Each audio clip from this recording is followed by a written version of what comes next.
তোমাদের রেসপন্স নাই, মানে কুলকুলি আর হাততালি না দিলে কি মজা লাগে ভাই।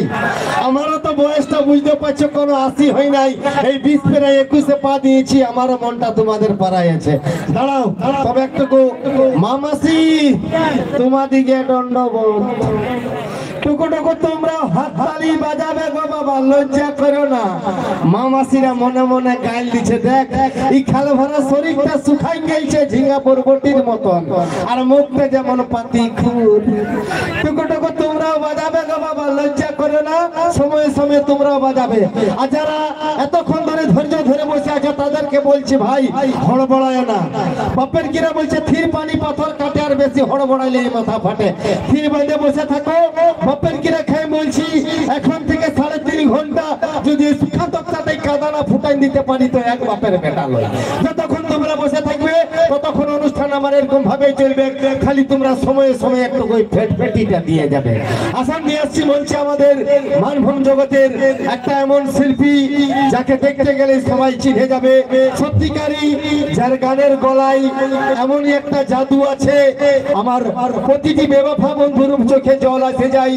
যার গান শুনতে গেলেই মানভূমের ভূমিতে যিনি স্যার সঙ্গে একটা নতুন জায়গা দিয়েছে পুরুলিয়ার ভাষায়, আমি সেই শিল্পীকে এখন নিয়ে আসছি মঞ্চে। আসছে মঞ্চে মিস্টার কর্মে কুমার। একটা জোরদার হাততালি হাততালি হাততালি। Hello hello hello hello hello hello hello. নমস্কার আমার আপনাদের সবার আশীর্বাদ নিয়ে আজকে শুরু করতে চলেছি আমাদের মানভূম বিচিত্র অনুষ্ঠান। সংগঠিত কর্ণ কুমার নাম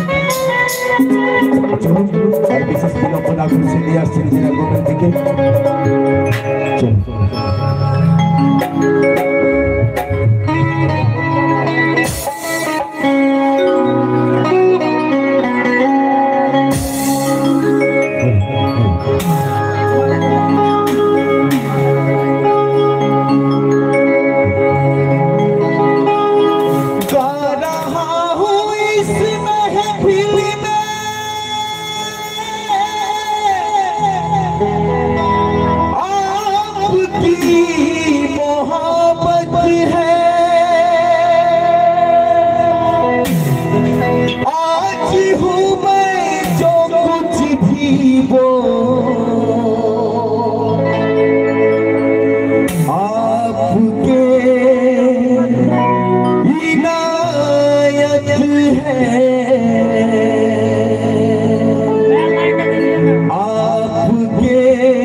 আমার মনটাকে তুই জ্বালালি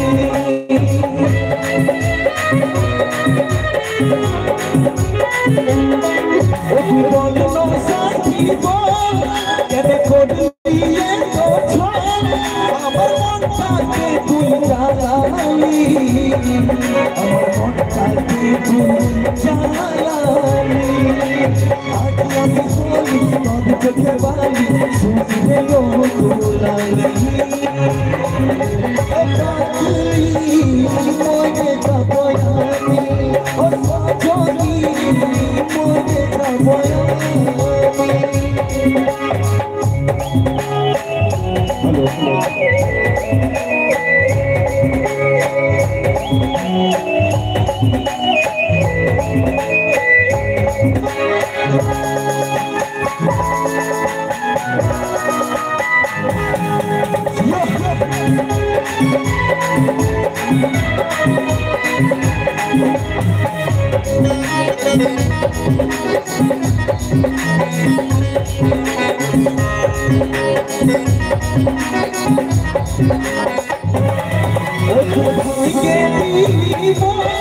আমি ছিলি কি দুশ্মন বলে গেল আমাকে বলে গেল আমাকে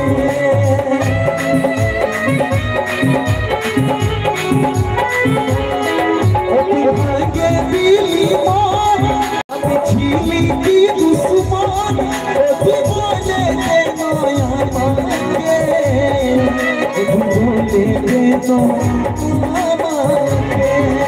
আমাকে প্রেমে গান হয়েছিল পাগল শুনিবে লো বেমানি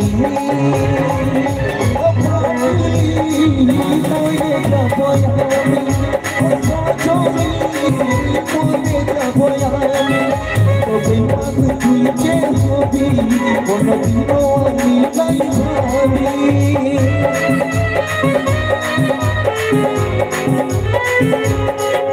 তবে মাত তুই যে হবি কোনদিনও আমি নাই ভাবি আচ্ছা তাইলে আমাকে তুলে ফেলে দিলি এত বড় কি ভাষা নিয়ে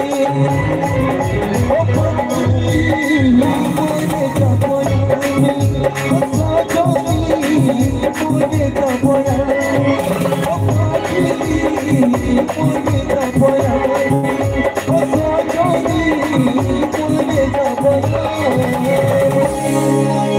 বাপ রে বাপ বলছে ও পাগলি মরে যাব আমি দাদা ভালোবাসা কে কে করেছো ভাই ভালোবাসা করেছো না আর ভালোবাসা করার পরে ধোকা কে কে খাইছো